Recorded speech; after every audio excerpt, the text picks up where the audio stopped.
Hey, welcome to Guitar Knobs, the guitars, gear, noise, and nonsense podcast, hosted today by these knobs. Aaron Cook. Jeff Fischer. Me, Todd Novak, and this guest knob, Chris Graham. Welcome, Chris. Thank you. Glad you could join us. I'm glad to be here. So what happened to Jay? Did you fire him? Jay did not get fired. Okay. He got fired. Sorry. Okay. No, he didn't get fired. He's off doing something we don't know what. He couldn't join us today. Maybe he's selling a Rhodes. Oh, yeah. A couple customers. Yeah, we'll have to give you the... So on our last episode, we covered that joke off. That was pretty good. We got him. Yeah. After we're done taping, we'll fill you in on it. But anyways, more about you real quick. We're going to introduce you. Tell us a brief, under 1,000 character description of what you do, and then we'll get into our stuff. Yeah, so I'm a mastering engineer. Been mastering about a record a day for a few years now, at least. So probably getting up there close to 1,000 records. That's or so. crazy. That's awesome. And so what mastering is people who have recorded a record, who've had it mixed. Once it's mixed, in order for it to sound commercial and professional, it needs to be mastered to make it loud, but also to make sure that it sounds good in a variety of speakers outside of the studio. And the big thing that I try to do when I'm mastering is make sure that the emotion of the music translates through whatever it's listened through. Mm-hmm. So there's a technical component to it, obviously, to make music sound good everywhere. But more importantly is the emotional component, because music is, art. It is emotional. There's no reason to make it outside of the emotion. And Girls. Their emotions. Girls. There's No. I met my wife. To find them. But so I make music sound pretty for a living. Cool. Perfect. Would you say mastering is an art form in itself? I would. It's what I love about it is it's the intersection of art and science. Ooh, you've been working on that one. Yeah. Patent. That's like on your card, your business card, but with a Z, business card. Business. Yeah. Okay, so let's real quick. We'll get back to Chris in just a couple minutes, but we're gonna go through new stuff this week, and we're gonna start with Aaron.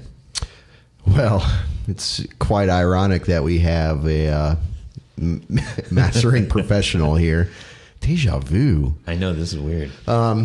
So yeah, just kind of ongoing with my quest in the transition from GarageBand to Logic, trying to work on some mastering stuff. So Which Logic is amazing. Logic, the software is amazing, isn't it? Yeah, when it doesn't crash. Oh, okay. Midway through recording a podcast. All right. Anywho, I don't know what you mean. So yeah, I've done a couple mixes on a song that I was alluding to in the last episode. So I kind of moved on into the mastering process, and really I'm kind of interested in some limiters, because I was squashing snares out of my mix, so that thump, that pulse that needed to be there, gone. So I think it's more that emotional aspect of it. So you lose that sort of drive, and things are all of a sudden mush, and they're nothing. So I was been looking at a couple plugins, T-Rax, Stealth Limiter. How do you feel about that? Poo-pooed. That's what it'll make your music sound like, that noise. That was, Okay. So that's a no. Yeah. So you would... I would not recommend. Would not. Okay. Not okay. T-Rax, of all, I don't endorse any one-size-fits-all mastering solutions, software solutions. T-Rax would be shampoo conditioner. like shampoo conditioner.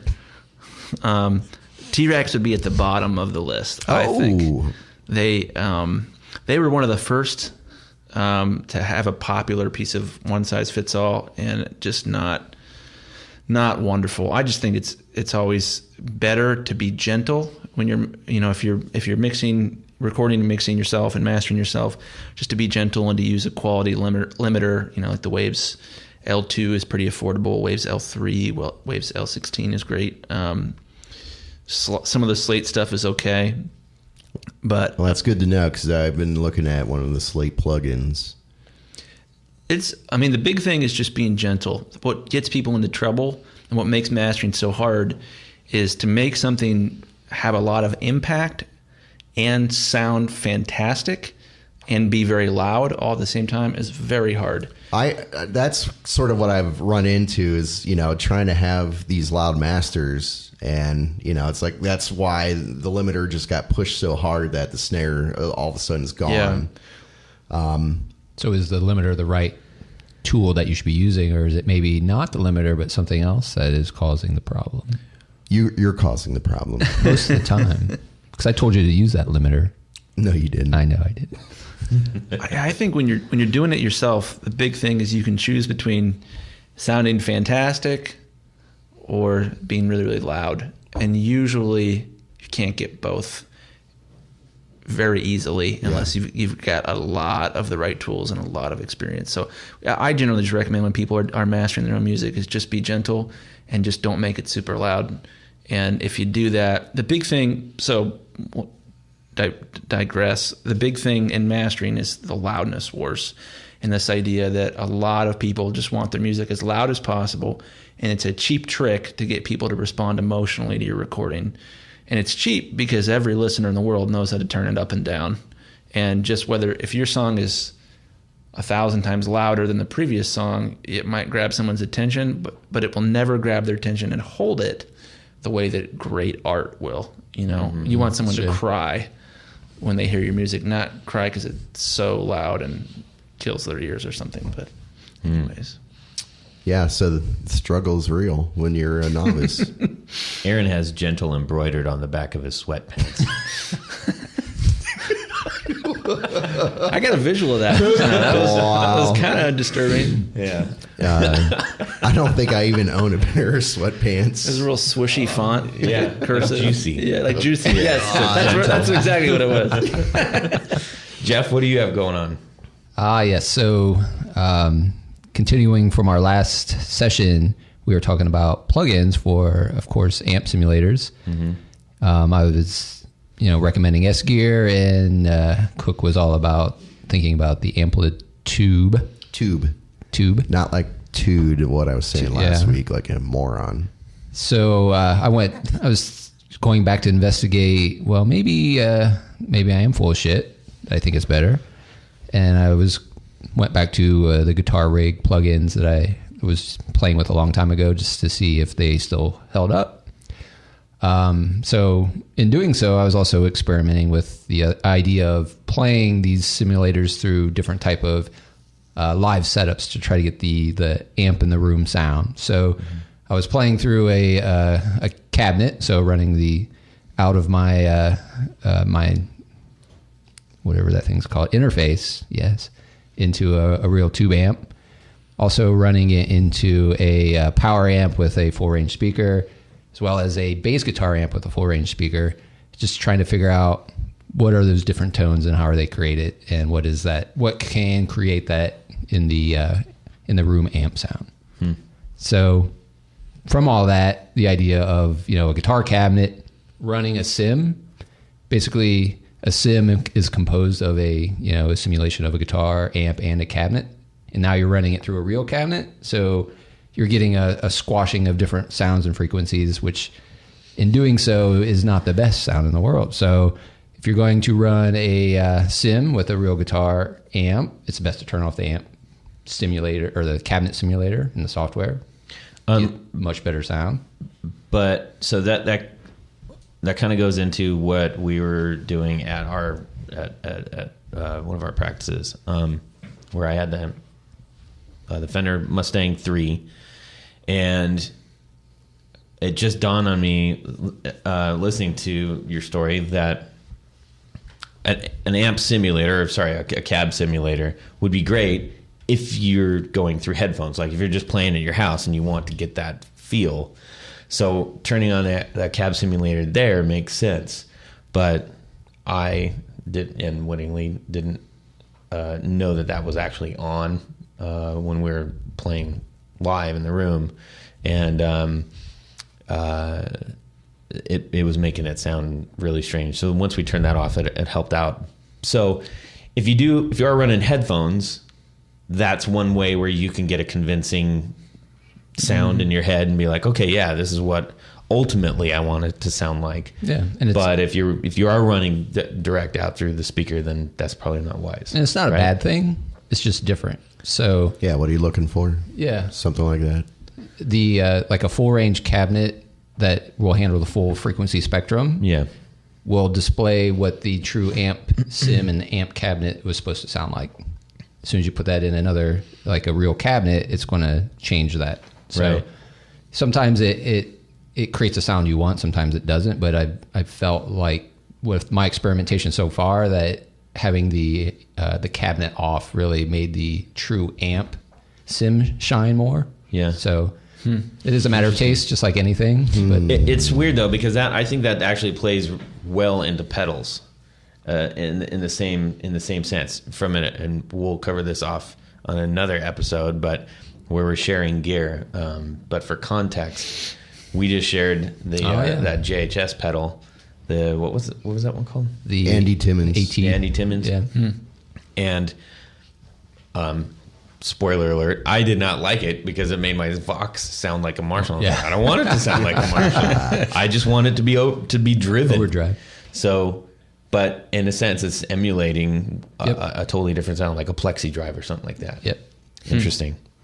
You? For me, me? You want me to go? Yes, you. So my work area downstairs, in my, it's not, I wouldn't call it a man cave. It's just a downstairs. Cave? It's just a cave. Yeah. Anyways. So I've got a work area that I love to do all kinds of tinkering and repairing and modding and blah, blah, blah. And, for the longest time, I've had a pretty expensive yoga mat, that I was using, which meant that I wasn't doing the yoga at the time, which is, whatever. So then I'm like, hey, I got to start that back up, but I don't want to use this thing that I've come to really like as my workbench surface. So I bought a crappy yoga mat, which wasn't the smartest thing because that doesn't work for that either. So took back the good yoga mat, but it's covered in like little metal shavings and soldering bits and wood flecks and stuff. And Great for yoga. yeah, Band-Aids required for that. So I had to, that was an absolute mess to clean up, but I got it revived. So then I had to find another surface, looking all over for, I was at Lowe's looking all over for, some sort of, like there's like a carpet pad, or I was thinking like the kind of carpet you put in like a 3-season porch. And if you're on a West Coast, that's what people in the Midwest have. Yeah, I was going to say, what the hell is that? So some sort of like almost like turf kind of thing, but I wasn't really finding anything I liked.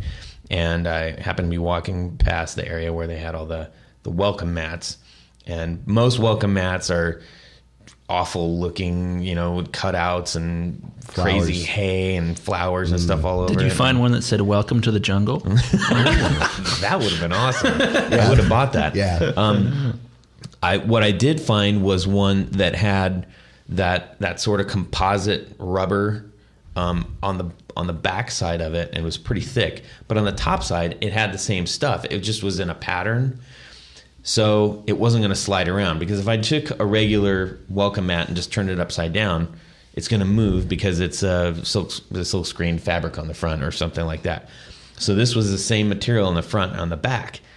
Perfect. And it was a perfect size. So I flipped it over, trimmed it up, and that thing is beautiful now. Perfect working surface. And it was $9 as opposed to my $70 yoga mat. Speaking of, how's your yoga now? Oh, it's awesome, dude. I chaturanga all day long, dude. Anyways, that sounded awful. Yeah. But, okay, so, Chris, new for you. Yeah. So when I went to OU, and there's a place down there called Stuart McDonald. It's like a luthier supply company. And when I was going to get engaged with my wife, I took my father's mother's guitar and restored Long it. heritage. Wait a minute. Let's father's Mother's guitar. So it's probably So your 1900. great-great-grandma. Great-great-grandma's guitar. And The balds think alike. great-great-grandma? Yeah. Is that right? Sure. Fathers. Today. Fathers. I think it's just great-grandmother. Is it great-grandmother? I think it's great. Yeah, it's great. All Great-grandmother. right. Great-grandmother. Because my great-great-grandfather, her dad fought in the Civil War for the North. So that's cool. Whoa. But Dang. we have his discharge papers. Side note, anyways. But I restored this guitar for my wife, and we kind of hang it in our bedroom. And we have a 4-month-old daughter, and she will not go to sleep unless I play for her, and I have to mean it. If I don't mean it when I'm playing it, she knows, and she won't go to sleep. But if I start to mean it, she will immediately fall asleep. And today, all I could think of was Free Fallin'.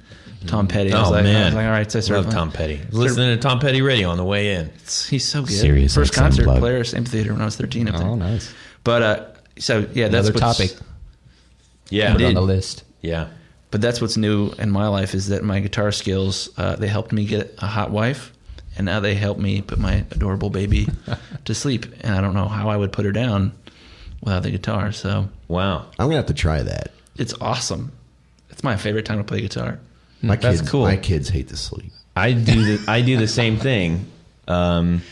They don't woo as much anymore to sleep, but they calm down, and actually just changed it to all open G. So I'm like, hey, what would Keith do? You know, There you go. But I kept the top string on it. So So what kind of guitar was this? I have no idea. It's there a got background? what my 5-year-old calls Chinese dragons on it, and it's like two cherubim, like dragonly looking cherubim, like kind of face to face. It's all mahogany. It's a parlor guitar with a slotted headstock, and we put silk wound strings on it, and it's super nice. It's Nice. very warm. I got to. There you go. And but yeah, the guys at wanted something Stumac, softer.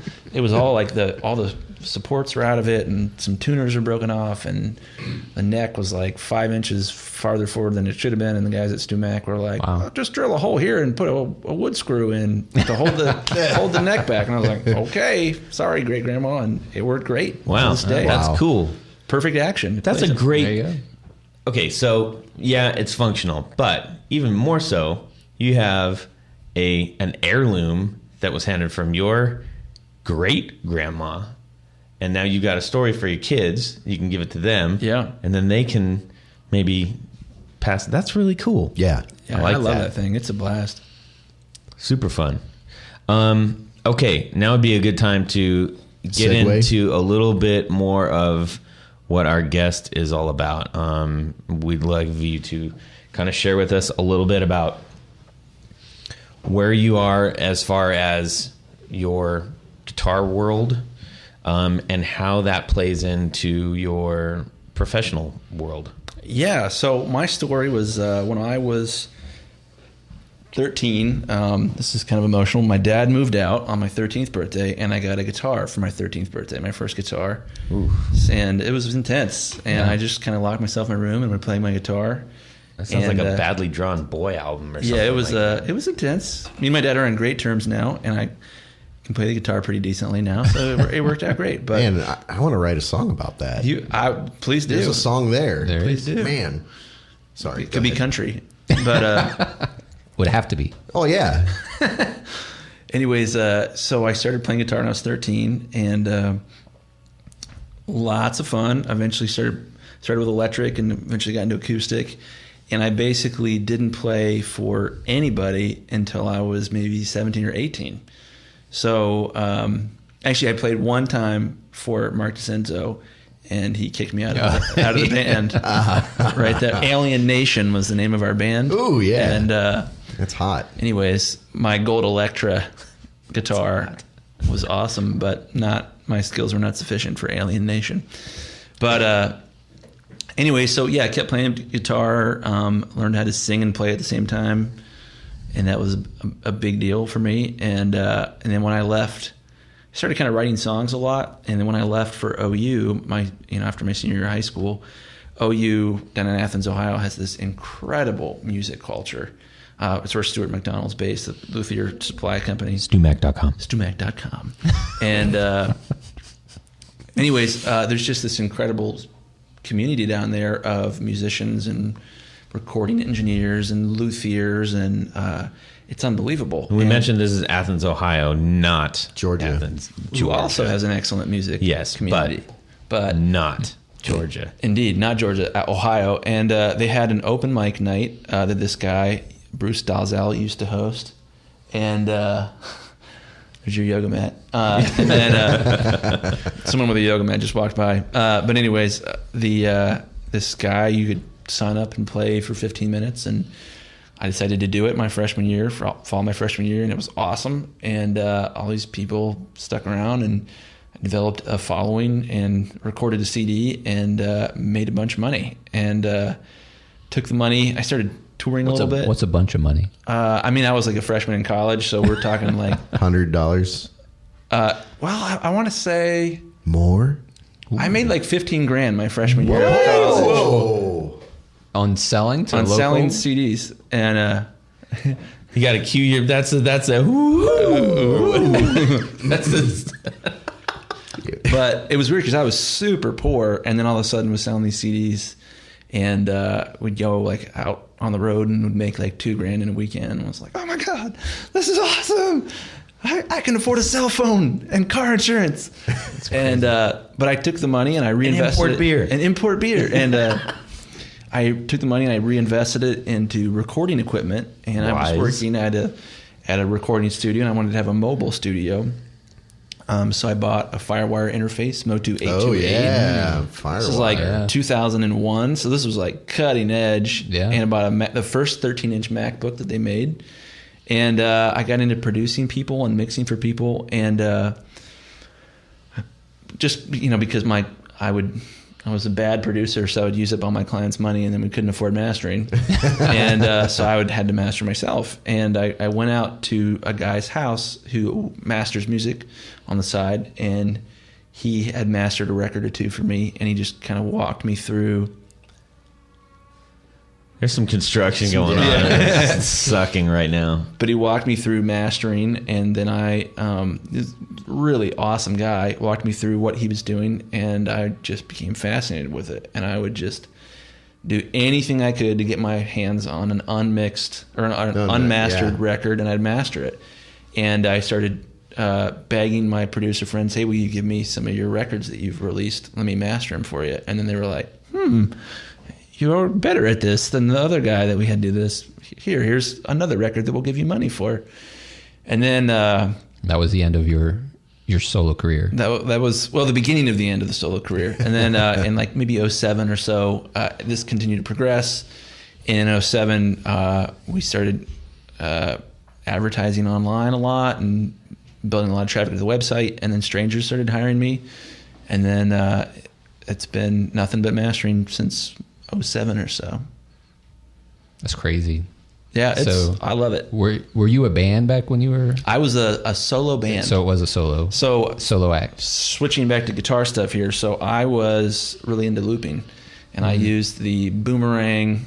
I've used most of them at the time, but I used the Boomerang pedal, the Boomerang 2 pedal, the Boomerang 3 pedal, the RC20, the RC50, the Boss RC20 and RC50, and would use a bunch of pedals and would run my acoustic rig in stereo and do stereo ping pong delay. That's awesome. To the beat of the music, and would create a band, and that sold a lot of CDs back when people would actually buy your CDs if they liked one of your songs. Yeah, so this was pre iTunes, so people would be like, I like that one song, here's $15. And be like, yes, this is awesome. But yeah, so that funded me getting into recording, and then mastering just kind of was a natural evolution from there. But I don't know how anybody would ever master, let alone mix, without being a musician. Without being able to sit down and say, I know what they're doing, I understand what they're going for, I can relate with them. So how did you make the jump from you're in recording, and I absolutely understand the transition from saying, hey, I'm playing and I need to record now. Ooh, this recording's going well and I really like it. I'm going to put my full force there. But I don't think that most people truly understand the difference between recording and mastering. You mean mixing and mastering, or just all of it? I mean, yeah. I mean, recording maybe part of it too, so. I would say there's, I mean, you could throw mixing in there too. I guess maybe I would lump mixing in with the recording, but that may not be correct. I always think of tracking and mixing as two completely different things. It depends, though. There's some people that it's happening while they're recording. Yeah. And then there's other people I've only that been it's- involved yeah. with when we're recording and the mixing is happening there. Obviously, maybe not obviously, but It's obvious to me. of course, yeah.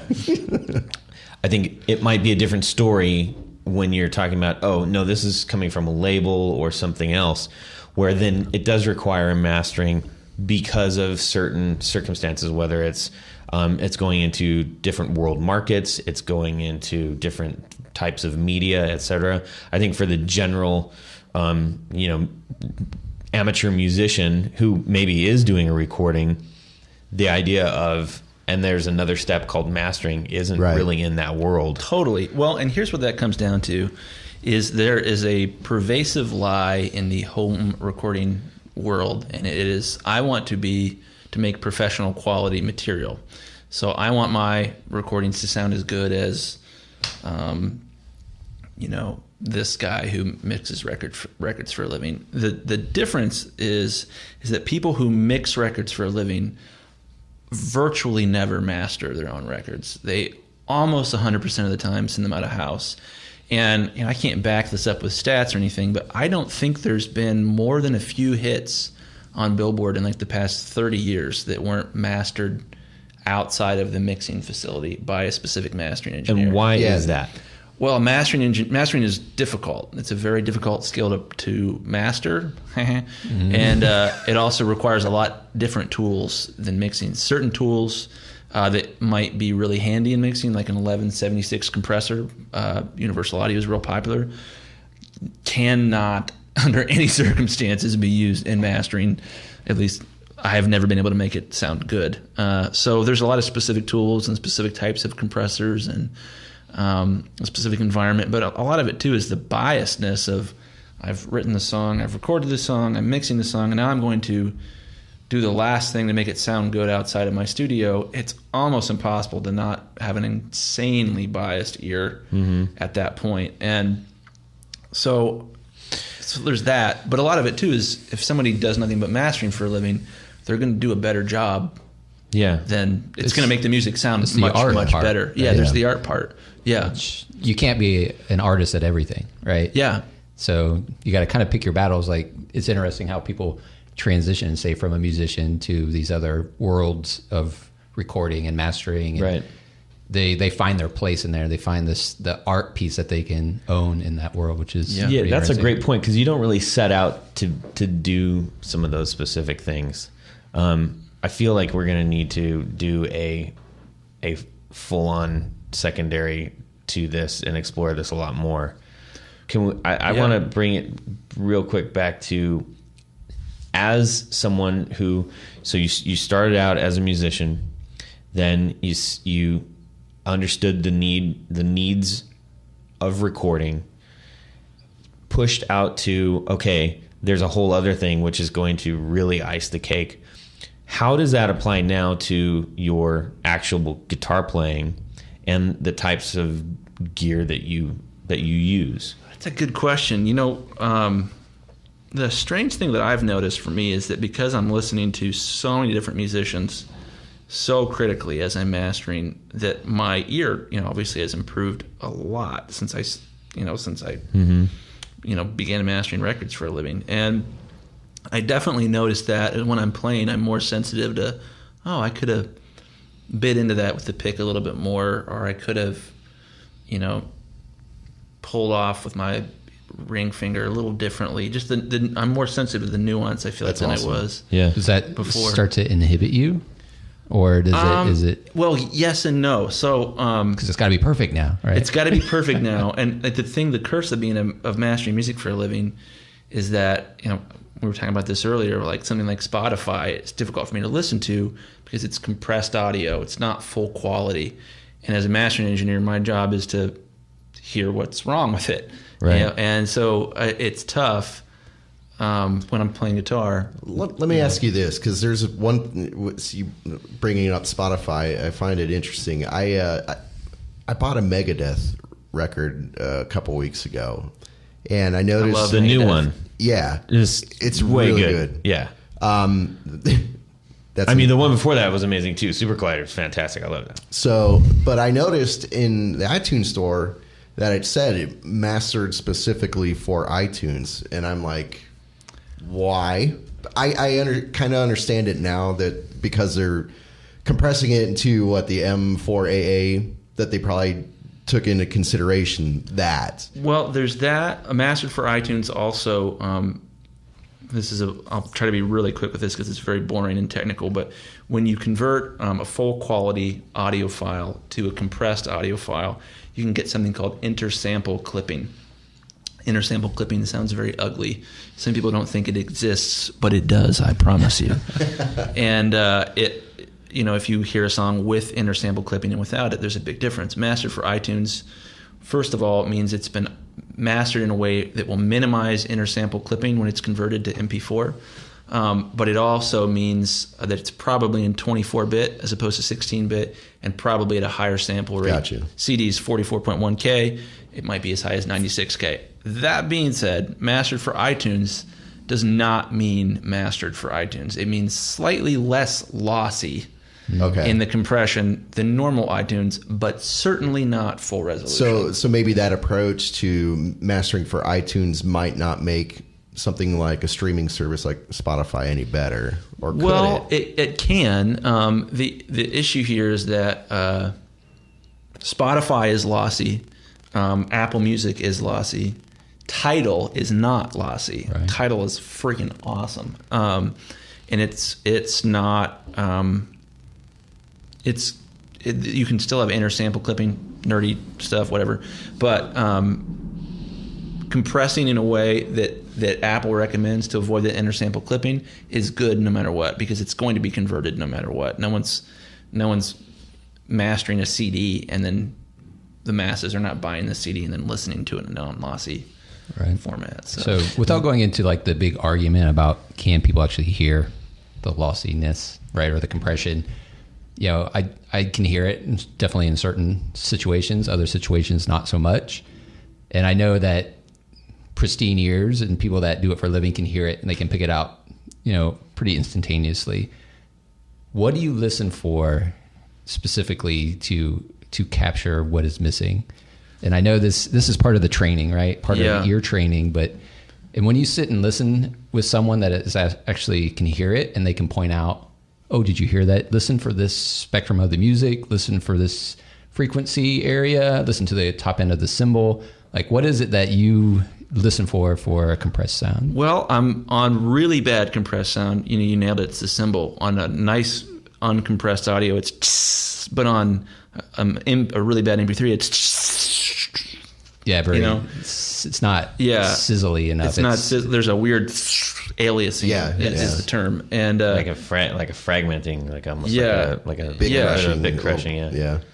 Big crushing. Yeah. The big thing with full resolution audio is particularly is reverb. Reverb sounds like crap in an MP3 and an MP4. And people might say, well, I can't hear if it's an MP4 or not. If you A/B it for them on a decent set of speakers, not many people aren't going to be able to tell the difference. And that is something that is really interesting think about where we are in modern pop alt music. It's like, if you don't have like 3 or 4 reverb pedals, you're not playing cool music right now. It's like everything is so reverb out. I mean, reverbs are probably the hottest selling pedals.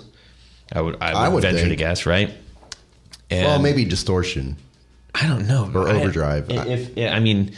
All of the all the blogs, all the YouTube, podcasts, and everything. It's like there's a new, bigger, badder, everything reverb pedal constantly, and they're really fun to play with. But that's a really interesting point that these, if you are in a band, and this is kind of what we're gonna touch on a little bit. I think maybe we get into this on the second part of this, but the idea that you might have this and you might have it captured live, and then if you do that and record it down to an MP3, what are you really like the mitigation between this is how I want to sound live versus this is what it's really going to end up with, and how do you mitigate that? And back to that comment I made about, there's this pervasive lie in home recording, and I think basically all guitarists have on some level a home studio, and right. it's part of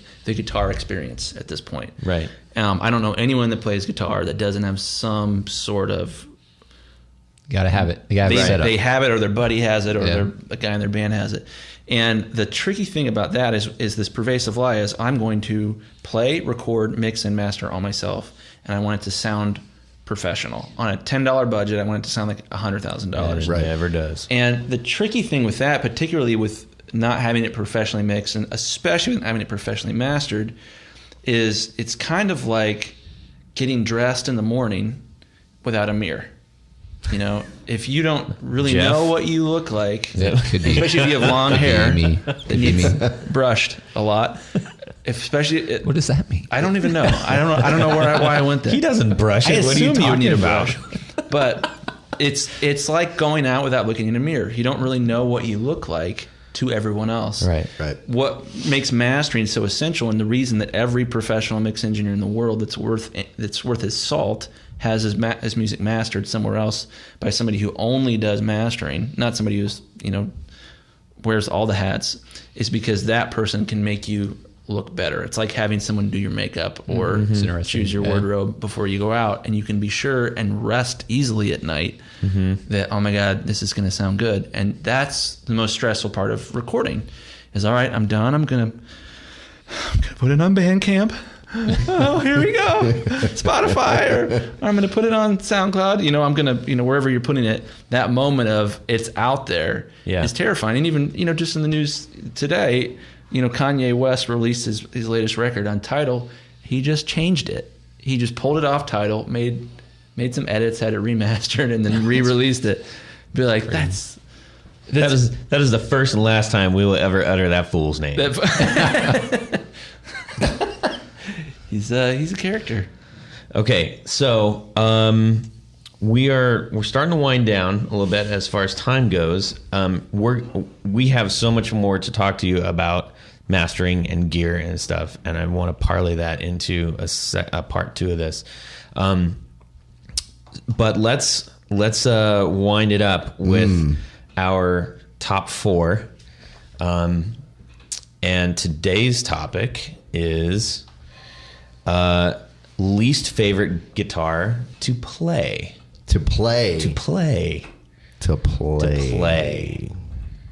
Aaron. I'm not ready. Oh, what? Okay, I will start it off then. I'm going to start this off. My least favorite guitar to play, and I've had so many conversations about this. I can't stand playing Stratocasters. I absolutely hate playing Stratocasters. Don't tell Mark DeCenzo. I think he told him already. Yeah, I did. I mean, I've played multi-$1,000 Strats. I've played $100 Strats. It doesn't matter. I hate the way they feel. I can't stand where the controls are. I don't like how the controls control things. They all sound.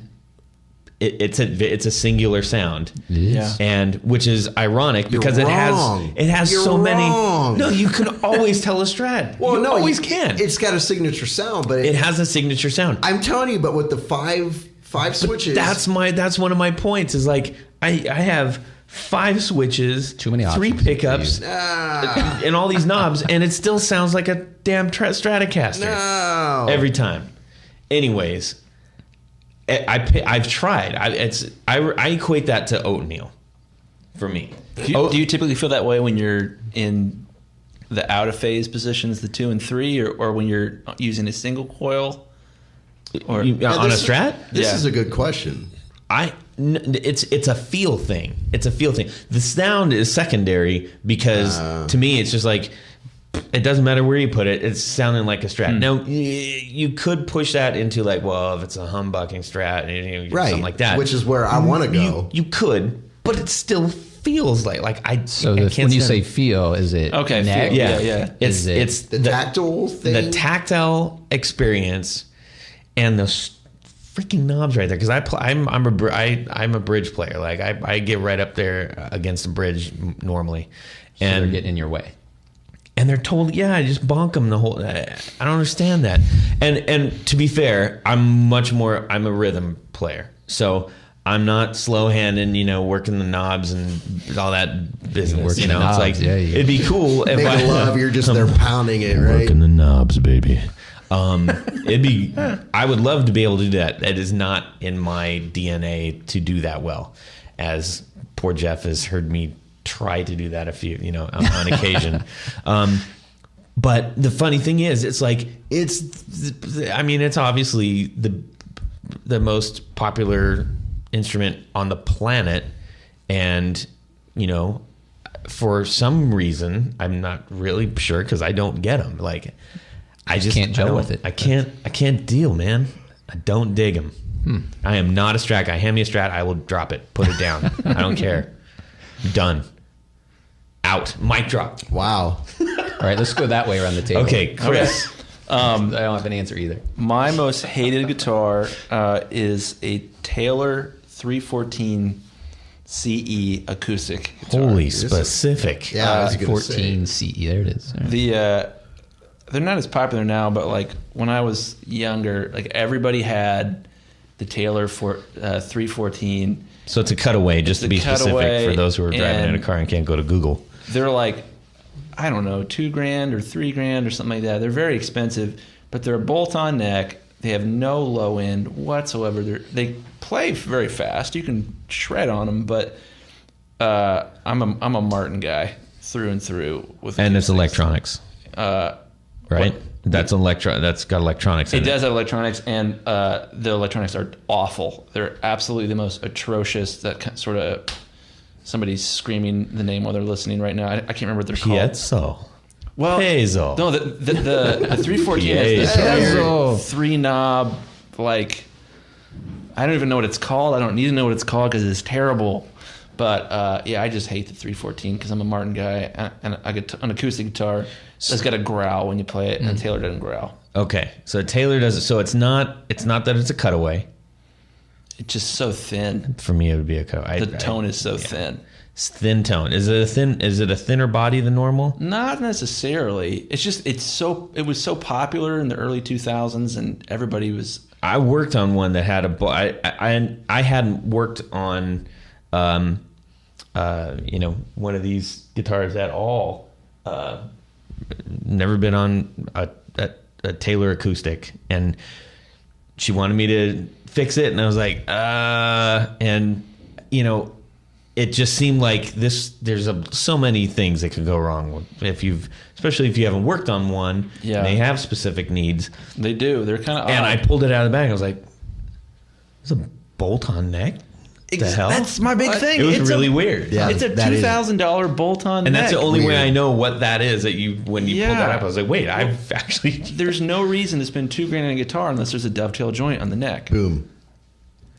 Boom! All right, we got a boom. pounding. Get a from the Martin, get a gallery. Larrivee, get something that's got a bolt-on neck. That's so. So important. you're really just paying $2,000 for the Taylor name, yeah, and it's not really. It's sort of hand and assembled, it's but cutaway, and it's electronic. Yeah, which it's mostly most branding. people that buy these won't ever really need or use. It's just the marketing department that. Yeah, jerks. It's all their fault. Do you like any Taylor guitars, or are you just like, I'm not a Taylor guy? Well, here's the thing.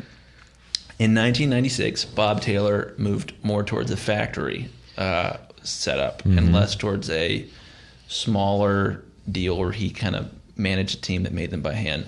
The pre-96 ones are awesome. One of the nicest guitars I've ever played in my life was a Taylor, but it's like a 95.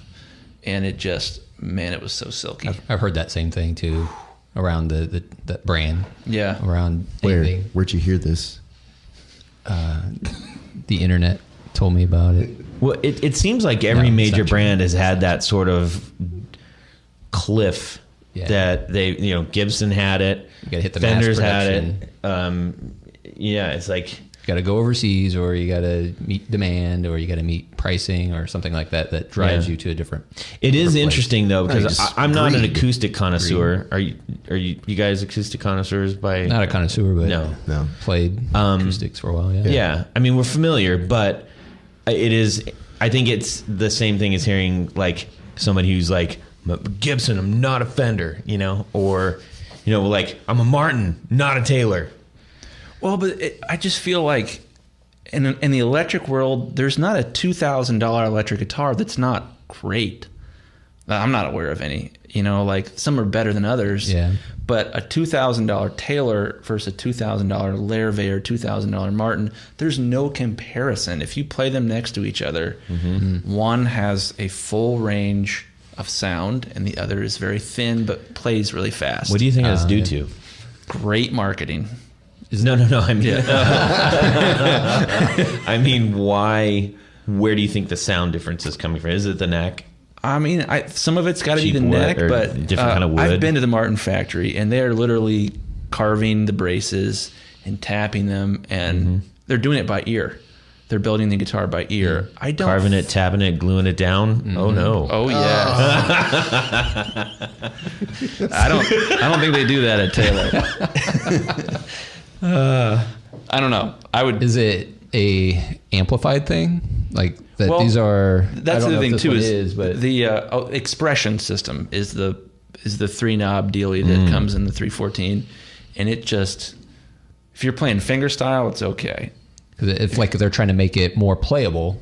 So you said faster, right? Yeah. So maybe since it's electrified now, they're trying to make it play faster or easier to play. I don't know. Reason. That's why they. I mean, if you're like. That's why they sound thinner too, potentially, right? Yeah, exactly. Yeah, the action's set very, very low, and there's just not a whole lot of.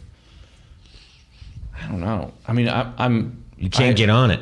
I drank the Kool-Aid. You don't with want the to talk Martins, about it so, anymore. yeah, I just. All right, that's totally fair. Okay, I got one. Jeff, hit me. So, since I was on this bass kick for a little while, since the bass is a new instrument for me, I bought a Squier Jazz bass to start out. And it was a sweet guitar. I like it, but I've been looking to upgrade. I want something different. I'm looking to maybe go up another level. So I've been trying everything. I've been playing a lot of different basses. You have. I have. Have you been covering your basses? Oh, nicely done. I might have to start covering my basses. But the one that I cannot get my hand around physically, and I don't like, is a P bass, Fender P bass. And mostly I think it is because it's a big piece of wood in my hand and I can't get my fingers to curl around. There's so many opportunities to go places right now that we won't. Yes. Wait, okay. So I think probably all three of us are looking at like, wait, what? And I don't like the sound of it. Because it's essentially, for all intent and purpose, it's the same exact guitar, just a different pickup not the setup. same exact guitar. It's completely different. From a body standpoint and a neck standpoint. From a jazz? A jazz bass and a No, P they're bass. They're Yeah, different. way different. They're different. I know they're different, but I mean, there's not like, it's not way different. Yeah, there's substantial difference between them. Tell me what Between they are. The thickness of the nut, the thinness of the neck itself, the actual. But that can go into, weight that of fluctuates in years and stuff as well. There's So a, like, a center of gravity disparity as well. okay. Yeah, the way it feels on is different. Yeah. The head feels heavier. Yeah. Yep. Yeah. Yeah, the head just definitely feels heavier. Makes you lean forward to the left if you're right-handed. So yeah, Okay. So it's just a thinner, lighter body? Is that? it is a thinner, lighter Because it's body. virtually the same shape too. So similar shaped. Yeah, that's what I'm saying. I mean, if you sorry, I just bonked the mic. If you covered it in something, honey.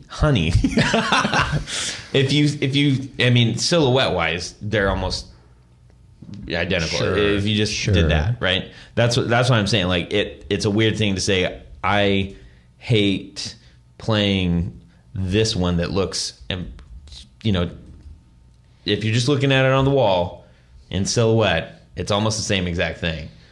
But when you're getting into, you know, if the headstock is heavier, or A lot of it's the neck. It's just a chunky. It's a chunky neck. It's a tree very trunk. chunky. but can't you get slimmer P-bass necks? I mean, yeah, I think just like you on can't get a a jazz- regular Gibson. you can Yeah. interchange them, Yeah, but C and D traditionally and- it's not. They're not set up like that, right? It's the P-bass neck. And there's different eras Okay. of that neck. Yeah. but that's why they moved to the jazz bass, right? Because it was they needed something that sounded different, and it was Yeah. more technically more, you could call it playable. So they went to something that was thinner, and Well, it makes sense because the initial P bass, you know, that was the first popular electric bass, and at that point, everyone played upright bass.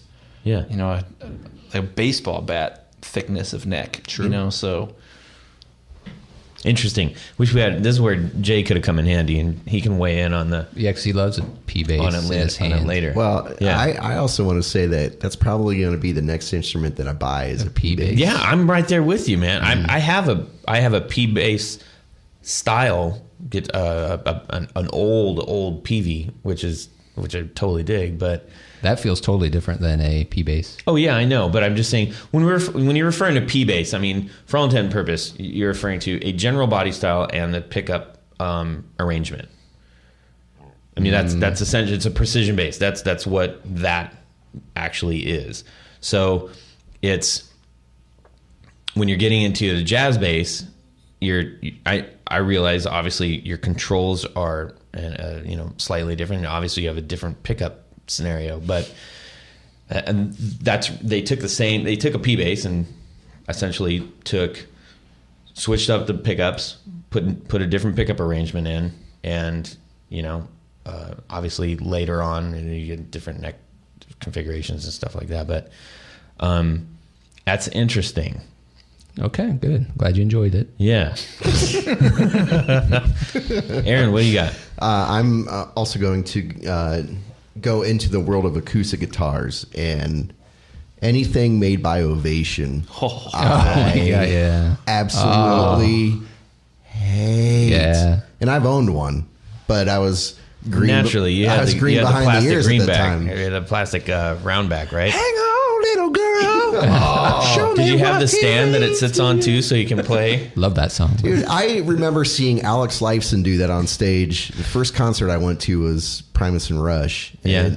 Alex Lifeson had that, like, Oh, his yeah, acoustic that's right, guitar yeah. on a stand. Yeah. That Well, you they just all would- did at that time. That was cool. That was the thing. That was cool. But no, my Ovation was not like that.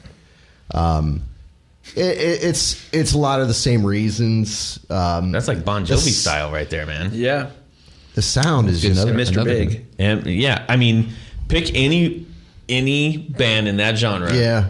At that time, who had to do a ballad in order to get a record out. That was like a given. You had the Ovation on the stand. Oh, they're awful. Every rose has a thorn. Is that an ovation? That's a good question. I don't believe it is. That is a. We're gonna have to look it Yeah, up. he's sitting there with. I'm pretty sure. I think that's an Ibanez. Not that he really played I think that. It's an I Ibanez think you might Dreadnought. be right about that. So those were also popular in the 80s. Oh, yeah. And underrated. The Ibanez acoustics Ibanez are pretty decent. I like them. Takamine. That was the other. Oh, yeah. They were popular too. Yeah, but they were affordable. You know, I will say this about the Ovation, especially the one that I had. It actually played pretty well, but the sound that came out of it just did not match. It's a strange thing. I mean, it's a very tinnier sound. yeah. What you're describing. I used to hate them because I would sit under play my buddies and I would Well, slide yeah. they would just slide. Well, that's another issue with it. I mean, it's not a practical body shape. Think about going to Guitar Center at that time. Okay, transport yourself, and walk in and see people trying to play those sitting down or standing up. It's hilarious. It's like they're and even if you have a strap, whoop, Yeah. it just slips down. I don't know. I don't know how they got so popular. Right. It's the videos. A good It's marketing the videos, department. man. The Marketing. the MTV. Those damn marketers. I know. Well, that and advertising were and marketing. everywhere. They were also. I mean, if you think about popular culture at that time, that was also one of the first guitars you're going to run into as a youth going into a store and saying like, oh, this guitar actually looks different than every other acoustic guitar I've ever seen. So it's unique. You know, the You gotta front, give them the acoustic holes with the overlays and the leafs and all that business Right. that was all, you know, on the top towards the neck. Yep. I mean, it was radically different. The headstock was radically different. Everything about that guitar was completely different. And that's not to say that there weren't other, you know, boutique builders that were doing also equally radically different things. You just weren't going to find them at Guitar Center. Right. Or whatever other big box. I think it was Sam Ash back then, right? Yeah. Cool. That's a good one. I think we all ganged up on that. Yeah, I'm very happy with the support that I've received from If you. you I I'm have still a an little bit ovation. confused by my friend Jeff here, still but have that's one? okay. No, I was just going to say to the listeners, if you have an ovation and disagree with us, we don't care. Yeah. Take a picture of it and put it on our Facebook group. Okay. They would float better, I would think. Yeah, good idea. So, You can make cool like little boats out of that. Yeah. Set them on fire and send them down the there you river. go. Viking Yeah. ovation. Oh, yeah, funeral. there you go. If someone could please film that would be amazing and put it on our I will send on you our $1 group. in snail mail in an envelope if That would be amazing. people send me a video of that. Okay, I think we're about at that time. Yeah. We're going to wrap it up. Big thanks to Chris for My joining pleasure. us. And you can find more of this discussion in the next podcast. We're going to elaborate a little bit more on The Guitar Necks podcast.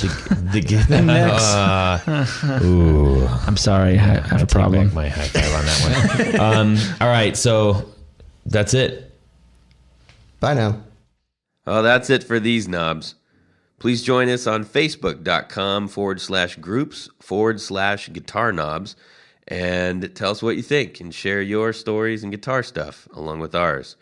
You can also find us at twitter.com/guitar_knobs and also at our website at guitarknobs.podbean.com.